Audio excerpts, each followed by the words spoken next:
Well, hey guys, Mr. Gallion here. I'm doing another Mr. Gallion's favorites. I'm talking about music today. But I'm going to actually start out with a story rather than just diving right into what my favorite music is, because to understand my all-time favorite music, I think you need to understand a little bit of why this is the case. My story actually starts out in the Philippines. And there was a period where I got really sick in the Philippines and I ended up in a hospital. And it's a long story, I'll save the details, but I got really sick with a leg infection. And this infection started, like, you could actually see it on my leg. It was just this red spot that got bigger and bigger and bigger. It's really concerning. I mean, I've got these really strong chills. I'm feeling really bad. I go into the hospital. It's in a small town out in the middle of kind of nowhere. At a hospital connected to a college. Well, the college was out for the summer, and so they didn't really have a fully staffed hospital. In fact, there weren't even any doctors there, just nurses. So they give me a room and they let me stay there, and I noticed the mark is still getting bigger, the infection's getting bigger. And so they come in and they say, well, it's Saturday, we're not going to have a doctor here until Tuesday. They're coming from, wherever else. And I'm like, maybe, but I'm watching the infection get bigger and I think I got to get out of here, right? So I'm freaking out because as this thing moves, if it gets to your heart or other organs, that could be really bad.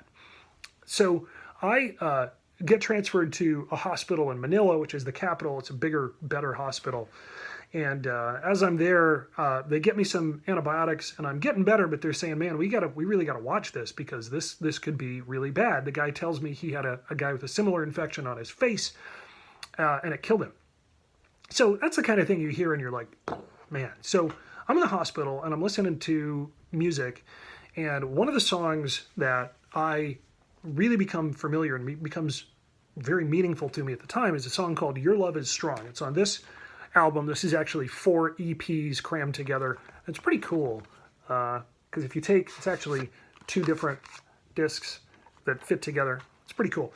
But the song is a reinterpretation of the Lord's Prayer, and it is great. It's probably my favorite song, period. I'm not actually recommending the album to you because I don't know if you guys would like it. But the singer, the author is John Foreman is the guy's name. Well, John Foreman is a lead singer of another band that I decided I kind of didn't like at that point called Switchfoot. And Switchfoot came out they formed in the late 90s, the early 2000s. They get really big with these 2 songs called Meant to Live and Dare You to Move.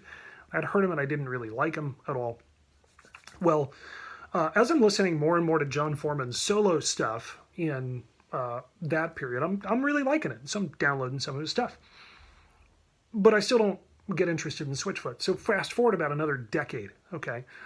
And it's 2000, I think it's 2015, I should know this. My sister calls me and she says, hey, I have a brain tumor. And she goes up to Duke and they say, we can't operate on it.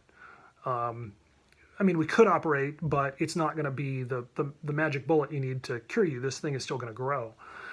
And that's really hard news. Like, that's really hard news to get. And around that same time, John Foreman had come out with 4 new EPs, which are, it's like Light, Darkness, Night, Dawn. Those aren't the right titles, I should know them. But just like the EPs here, which are spring, summer, fall, winter, they really take this idea that our lives kind of have a beginning and a peak and then a decline and an end. And that sounds like really hard, really heavy stuff, and it is hard to deal with.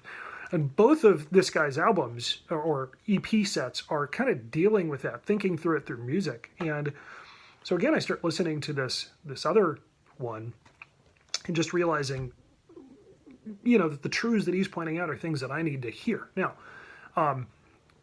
John Foreman is a Christian, I will say that, but Switchfoot is it's not a Christian band. All the members in it are Christians, and so when they write music, that comes out. They're not writing stuff they're not writing about, sex and drugs and that kind of stuff. So I think anybody could enjoy them, but I do think if you're a Christian, you see a lot of themes that show up and a lot of, biblical truth you're pointed to. So as I'm listening to this stuff, first of all, back in like 2000, I don't know, 2008, I guess it was, and then 2015, I'm listening to it and I'm like, man, I really like this guy's music. So maybe he has some other great songs that I would also like. Well, his other band, Switchfoot, I start picking up some of their albums. I start listening to some of their music, and it's great. It didn't hit at first, but it's fantastic. So I'm going to recommend this. This is an album that I'm going to say is one of the 4 that I'll recommend today. It's called Hello Hurricane, and again, not overtly Christian, although again, if you have a lot of Bible knowledge, you'll see some lyrics and stuff pop up. But it's great. The idea of Hello Hurricane is we know that there are going to be storms that come, right? Hurricanes. But that is not going to be able to stop us. It's not. It doesn't just stop us in our tracks. And I think right now with what we're going through, this has been very meaningful to me. Even the idea of we're people who fight for control and we can't get it. And so at some point we have to maybe look outside of ourselves for that. This is a great album. Like I said, it won a Grammy in, I think, 2010. There are a bunch of other albums. I can talk more about them if you want me to, but there you go. That's the first one. That is by far the longest. The other one's way shorter, okay? Second one is a group called Colony House. I'm recommending this because I doubt you've heard of Colony House, but I think everybody should have. They are a fantastic group if you like kind of modern rock stuff. They're not loud. They're not screamers.